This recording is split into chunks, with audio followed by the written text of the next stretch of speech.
Hey, what's up, guys? It's your BodiesXWix. How you doing? It's been a long time. I know.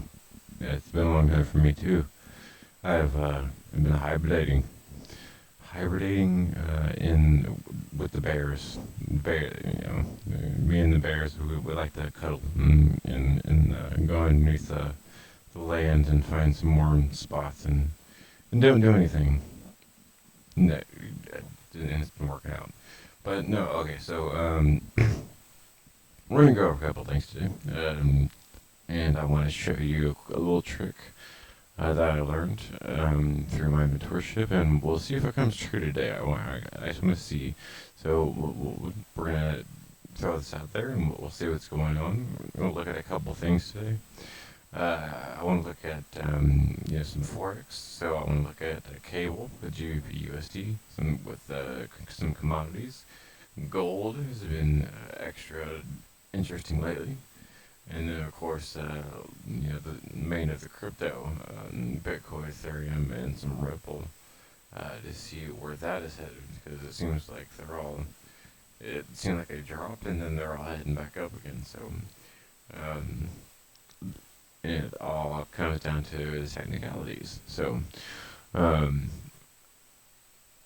right now, my OES is not the way it should be, or the production software that I use. So I'm having to use pictures of the charts. So I can't do things in real time, but hopefully I can do things quick enough to where you see them, or I have at least enough layout for you. So.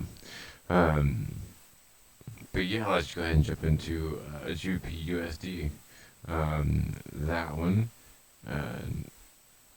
I predicted would drop well, here, let me just go to the actual, there we go. As you can see, I had it dropping from roughly about 124.75, somewhere around there. And then going all the way down and hitting what would be the weekly fair value gap. It looks like it closed it, which I'll show you on the next slide. So here you can see it closed it, but I thought it was going to drop a little bit lower because there's liquidity down in this area. And then it would jump up, but instead it jumped up. However, it still has not hit my stop loss. So, and generally what happens on the Friday, you know what, I just realized I'm talking and I haven't hit nothing yet. So, here we go. Now you can probably see what I'm talking about. Anyways, this is the GBP USD for the week, right? As you can see, my thing was that it would pull up and hit a bearish order block somewhere around that $1.2475 area, and then drop down and fill in the rest of the weekly fair value gap. That's what that big area is that I have marked off. That's in between the two red lines, basically. And then I thought it would drop a little lower because there's liquidity below that.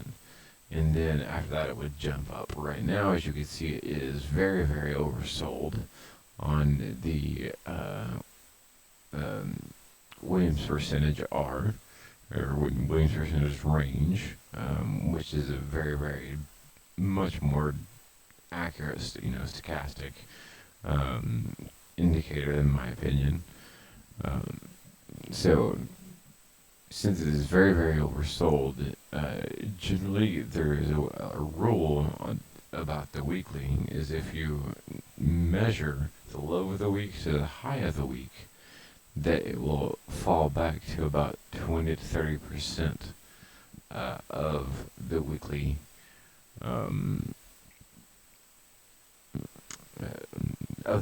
high, basically. So As you can see, I have that marked up there with the red box. That is between the 20 and 30%. That'd be the 1.24967 and the 1.24733. So I'm thinking it's probably gonna fall and land in between there. Because that's also where the fair value gaps are. So we need to fill in the fair value gaps, which are the imbalances. And then I think it's going to continue to go down and drop and, kill some more liquidity. Let me see if I can bring up another chart really quick, just to show you kind of a bigger picture, how I got this idea anyway. Because it started basically with the weekly and the daily, and then I usually go down the line. Start with the monthly, then the weekly, then the daily. But you can get a good look at the daily and get a good understanding as to what may be happening here. So in 1 second, I can probably pull the daily up here.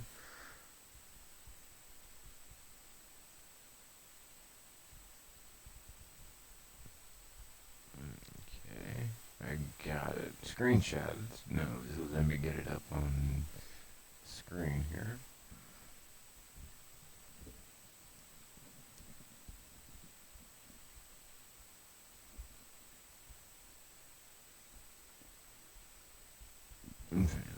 Okay, reasons, loading. I don't know why it takes so long to load the reasons.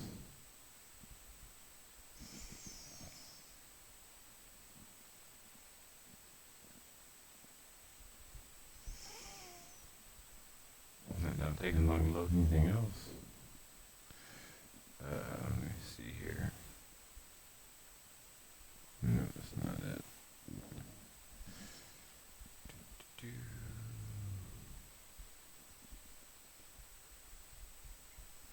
Desktop, here we go.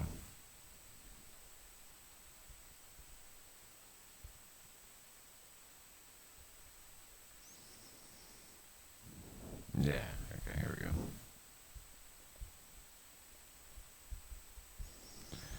Didn't mean to hit browse again, I got it. So we can hit OK. And then daily's in here.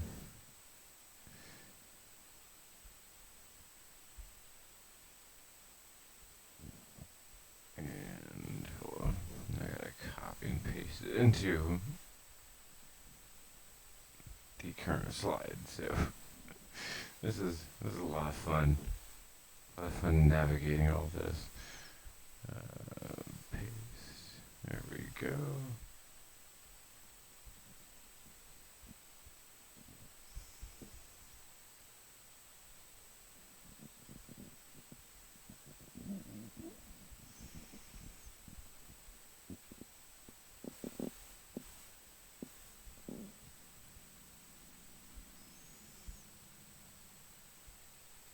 Sorry, I'm trying not to be boring right now, but I know right now it's boring. So, but bear with me. It won't be boring for long. I just gotta get this up here and showing. And let me just hit transition and boom. All right, there we go. All right, so now you should be seeing the daily.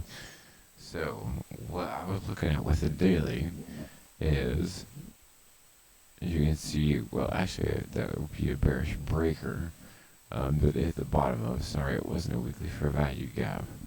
So if it's the bottom of a bearish breaker,